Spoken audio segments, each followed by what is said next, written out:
High court के आदेश होने के बावजूद क्रशर मालिक रुक नहीं रहे, फसलें बर्बाद हो रही हैं। ये कहते हुए किसान आक्रोश जता रहे हैं। नए बने घरों में दरारें आ रही हैं। ये कहते हुए ग्रामीण पीड़ा सुना रहे हैं। अधिकारियों पर भी ग्रामीणों का आरोप है कि सबको देखते हुए भी वो चुप्पी साधे बैठे हैं। ग्रामीणों का दर्द सिर्फ इतना ही नहीं है, कई बार माइनिंग ऑफिस, कलेक्टर ऑफिस जाकर शिकायत की है, लेकिन सुनवाई नहीं हुई।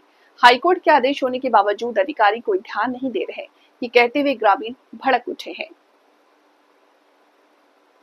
ग्रामीण की मांग है कि क्रशर मालिकों की मनमानी बंद हो जाए, फसलों और मकानों को हुए नुकसान का मुआवजा दिया जाए और लापरवाह अधिकारियों पर सख्त कार्रवाई की जाए।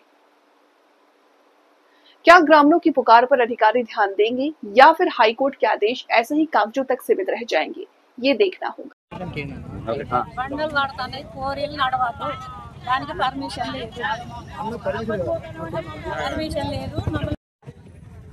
నా పేరు మెత్తు ప్రణీత్.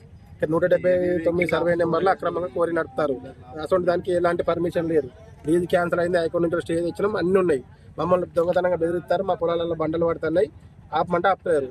మీరేవాళ్ళు మమ్మల్ని దగ్గర చాపతందుకు మా దగ్గర రాకూరు, మీకు మా కోర్లు అడుగు పెట్టకూరు అని అంటారు. దానికి ఏ విధమైన పర్మిషన్ లేదు. మా పొలాలలో బండలు పడుతున్నాయి, మేము స్టే తీసుకొచ్చుకున్నాం, 10 సంవత్సరాల నుంచి కొట్లాడుతున్నాం. దానికి ఏ దాంట్లో పర్మిషన్ లేదు. పర్మిషన్ లేని కోర్లని నడుపుతారు.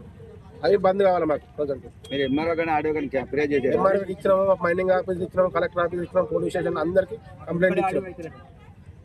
ఏమంటారు అధికారులు? ఏమంటారు కంప్లైంట్ పిటిషన్ తీసుకుంటారు, సపరేట్ ఉంటారు. పిటిషన్ తీసుకుంటారు, సపరేట్ ఉంటారు. అధికారుల నుంచి ఎటువంటి స్పందన లేదు మాకు. ఇదివరకు వాళ్ళు వచ్చి చూసింది లేదు, చేసింది లేదు. ఇక్కడ మరి మీకు ఏం జరగాలి? మాకేంటంటే కోరి అక్రమంగా దానికి ఎలాంటి పర్మిషన్ లేదు. మేము భూమి లాస్ అవుతున్నాం. మాకు ఆ కోరి బంద్ కావాలి. మా నాన్న పేరుగా వచ్చేసి బలరాము. గత 20 సంవత్సరాల నుంచి ఈ కోరి గురించి ఈ రోజు ఇల్లీగల్గా నడుస్తూనే ఉన్నాయి. దీని గురించి తిరుగుతూనే ఉన్నాం. హైకోర్టులో కూడా స్టే తీసుకునే ఉన్నాం. విధంగా ఇదే దీని గురించే నడుస్తూనే ఉన్నది. మధ్యలో పోయి ఆపుతా అంటే మీరు వాళ్ళు అని చెప్పేసి వాళ్ళు మాట్లాడతారు.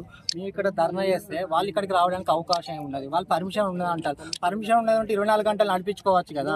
ఎందుకు మరి డే అండ్ నైట్ నడుపుతారు? ఒకసారి మట్టి అంటారు, ఒకసారి బండ్లు అంటారు. పొలంలో పడుతున్నాయి, మీరు వచ్చి చూసుకోపోయి ఇళ్ళే ఉంటాం, పొలంలో ఏడబడ్డది అని చెప్పేసి మాట్లాడతాం. మీ ఇళ్ళే ఉంటే పొలంలో పోయి చూసుకోండి. మీ ఇక్కడ ధర్నా చేస్తే వాళ్ళు ఇక్కడ రావడానికి పోలీసు వాళ్ళు వాళ్ళని ఎట్లా ఊపుకుంటారు? వాళ్ళు ఎందుకు పంపిస్తలేరు పోలీసు వాళ్ళు? మేము ధర్నా చేస్తాను, రైతు అన్నట్టు ఇక్కడ మనం నష్టపోతున్నాం కాబట్టి మేము చేస్తున్నాం. వాళ్ళకి ఏమున్నదని చెప్పేసి వాళ్ళు ఇక్కడికి వస్తారు. వాళ్ళకైనా ప్రాబ్లం ఉంటే పర్మిషన్ ఉండేది ఉంటే వాళ్ళు ఇల్లీగల్ గా పొద్దున రాక మొత్తం నడిపించుకోవాలి. మరి ఇవాళ ఎందుకు నడిపించలేదు? పర్మిషన్ అంటారు. అప్పుడు మేము చూపెడతాం, సరే ఇన్ని ఆనందం చూపెడతాం. వాళ్ళ దగ్గర కూడా ఎందుకు చూపెట్టలేదు? వాళ్ళకి ఏమవుతుంది ఇక్కడ రావడానికి? మేము అక్కడ రావద్దని చెప్పేసి మాట్లాడతారు. మరి వాళ్ళు ఎందుకు వచ్చి లీడికి ఏదైనా ఉంటే మరి పోలీస్ స్టేషన్ పోండి. పర్మిషన్ ఉన్నప్పుడు చూపెట్టాలిగా. మొన్న మైనింగ్ ఆఫీస్కి అయినాం, కలెక్టర్ ఆఫీస్ కాడికి అయినాం, పిఎస్కి అయినాం. సార్ వాళ్ళు ఒక్కరోజు వచ్చేళ్ళు, వాళ్ళు వచ్చేసి ఏదో విధంగా చూసి 2-3 రోజులు చూసి ఈ వరకు దాదాపు 5 నుంచి 10 వెహికల్స్ సీజ్ అయిపోయినాయి. మళ్ళీ తర్వాత ఏదో విధంగా నడుస్తూనే ఉన్నాయి. మరి ఎందుకు నడుస్తున్నాయి ఇలా? మరి ఇది హైకోర్టు అనేది మరి దీనికి వాల్యూ లేదా? మరి రైతు అనేటువంటి వాల్యూ లేదా? మరి దేనికి అనుకుంటారు? మేము కావాల్సింది ఒకటే డిమాండ్, మా భూమి నష్టపోతుంది, అది బంద్ చేసి ఉంటే బంద్ చేయండి. లేదంటే 2వ ఆప్షన్ కూడా నేనే చెప్తా. రైతు అనేటువంటి భూమి మీద ఉండద్దు అంటే ఏ దేశంలో ఏ భూమి మీద రైతు ఉండద్దు. మాకు కావాల్సిన అదే భూమి.